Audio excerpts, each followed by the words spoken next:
प्रवर्तन निदेशालय यानी ईडी ठीक चुनाव के पहले एक शख्स को गिरफ्तार करती है। वो शख्स कोई नेता तो नहीं था, लेकिन पश्चिम बंगाल में टीएमसी का पूरा कैंपेन उसकी जिम्मेदारी थी। 29 अप्रैल को वोटिंग खत्म होती है। 30 अप्रैल को कोर्ट में वही शख्स जमानत की अर्जी डालता है। अदालत ईडी से बार बार पूछती है कि क्या आपको जमानत के विरोध में कुछ कहना है। ईडी चुप रहती है, विरोध नहीं करती और उस महत्वपूर्ण शख्स या कहें आरोपी को जमानत मिल जाती है। चुनाव खत्म होने के ठीक एक दिन बाद। नमस्कार। बंगाल के चुनाव हो गए और आईपैक के उस फाउंडर डायरेक्टर को जिसको चुनाव से पहले ईडी ने गिरफ्तार किया था, आज उसको बेल मिल गई और बेल भी लोअर कोर्ट से, जो कि मैंने कभी नहीं सुना कि ईडी की बेल लोअर कोर्ट से मिल जाए। मगर बेल इसलिए मिल गई क्योंकि सरकार ने यानी कि ईडी ने उनकी बेल को अपोज नहीं किया, यानी कि कहा कि साहब बेल देनी है तो दे दीजिए, हमें कोई दिक्कत नहीं, क्योंकि आप समझिए बंगाल के चुनाव हो गए।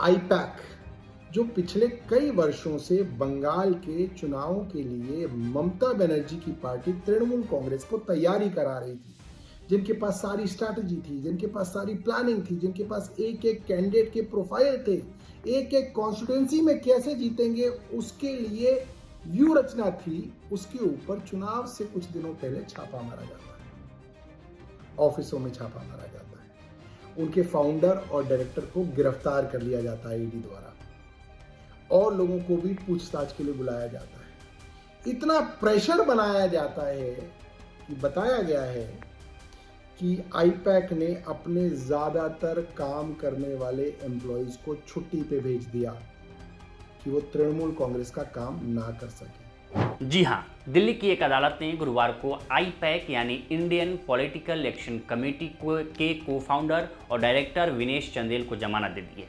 ईडी ने उन्हें मनी लॉन्ड्रिंग केस में गिरफ्तार किया था। पीएमएलए की धाराएं लगाई गई थी।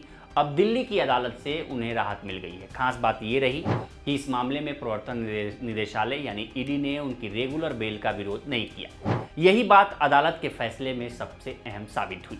दिल्ली की राउज एवेन्यू कोर्ट में अतिरिक्त सत्र न्यायाधीश अमित बंसल ने उन्हें जमानत दी। अपने मौखिक आदेश में न्यायाधीश अमित बंसल ने कहा कि ईडी इस जमानत अर्जी का विरोध नहीं कर रही है, इसलिए अदालत चाहे तो शर्तों के साथ आरोपी को रेगुलर बेल दे सकती है।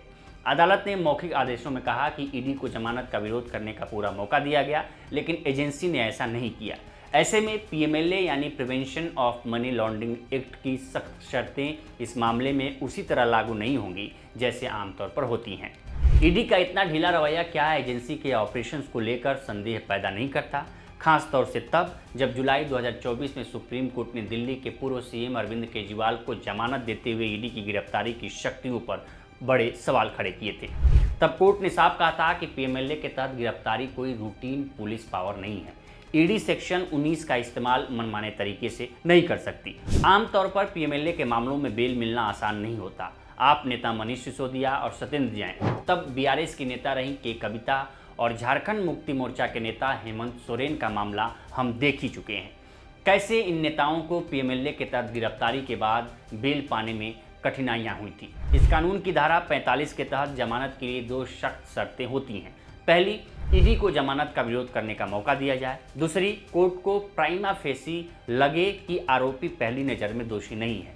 लेकिन इस मामले में ईडी ने खुद जमानत का विरोध नहीं किया। इसी वजह से अदालत ने माना कि यहाँ पीएमएलए की वही सख्त ट्विन कंडीशंस उसी तरह लागू नहीं होंगी और चंदेल को राहत दी जा सकती है।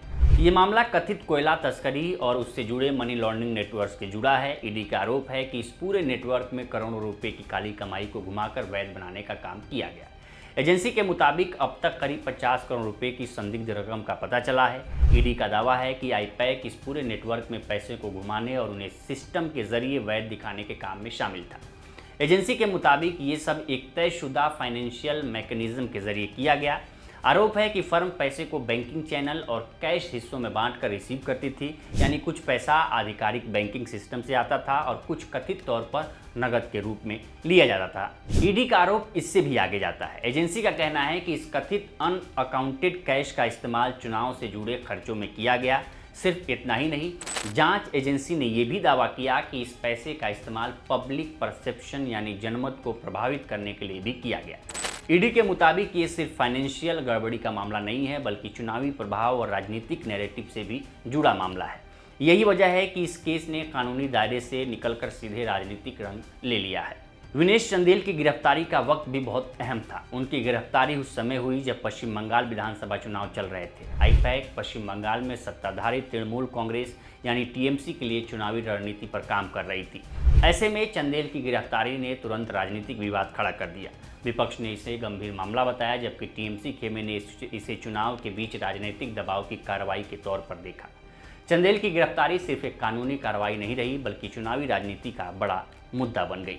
अब आते हैं उस मुद्दे पर जो इस पूरे प्रकरण को और भी दिलचस्प बना देता है। चंदेल को जमानत उस समय मिली है जब पश्चिम बंगाल में मतदान पूरा हो चुका था, यानी उनकी गिरफ्तारी चुनाव के बीच हुई और राहत वोटिंग खत्म होने के ठीक बाद मिली। इस टाइमिंग ने इस पूरे मामले को और ज़्यादा राजनीतिक बना दिया है। यही कारण है कि इस केस को सिर्फ मनी लॉन्ड्रिंग केस नहीं, बल्कि चुनावी राजनीति से जुड़ा बड़ा मामला माना जा रहा है। हालांकि चंदेल को ये राहत इतनी आसानी से नहीं मिली। इससे ठीक 2 दिन पहले एक दूसरी अदालत ने उनकी अंतरिम जमानत याचिका खारिज कर दी थी। चंदेल ने कोर्ट से कहा था कि उनकी 74 साल की मां बीमार हैं और उन्हें डिमेंशिया है। उन्होंने मां की देखभाल के लिए अंतरिम जमानत मांगी थी, लेकिन पटियाला हाउस कोर्ट की अतिरिक्त सत्र न्यायाधीश शेफाली बरनाला टंडन ने ये राहत देने से इनकार कर दिया था। अदालत ने कहा था कि कोर्ट बुजुर्ग माता पिता की मेडिकल स्थिति को लेकर असंवेदनशील नहीं है, लेकिन रिकॉर्ड पर ऐसा कोई अचानक या जानलेवा मेडिकल इमरजेंसी नहीं दिखाई गई जिससे आरोपी की तत्काल मौजूदगी ज़रूरी साबित हो। यानी पहले अदालत ने मानवीय आधार पर राहत नहीं दी, लेकिन बाद में कानूनी आधार पर उन्हें जमानत मिल गई। यही इस केस की सबसे अहम बात है। अदालत ने ये साफ किया कि जमानत का फैसला भावनात्मक आधार पर नहीं, बल्कि कानूनी स्थिति के आधार पर लिया गया है। अब सवाल ये है कि जमानत मिलने के बाद चंदेल पूरी तरह आज़ाद हैं या नहीं। इसका जवाब है नहीं। अदालत ने उन्हें सख्त शर्तों के साथ बेल दी है। कोर्ट ने साफ कहा है कि विनेश चंदेल बिना अनुमति भारत नहीं छोड़ सकते हैं।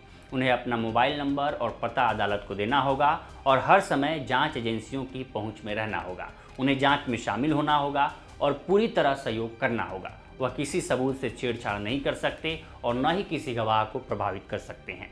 तो फिलहाल इस रिपोर्ट में इतना ही। इस पर आपकी क्या राय है हमें कमेंट कर सेक्शन में जरूर बताएं। बाकी देश दुनिया की तमाम खबरों के लिए बने रहे लोकमत न्यूज़ के साथ।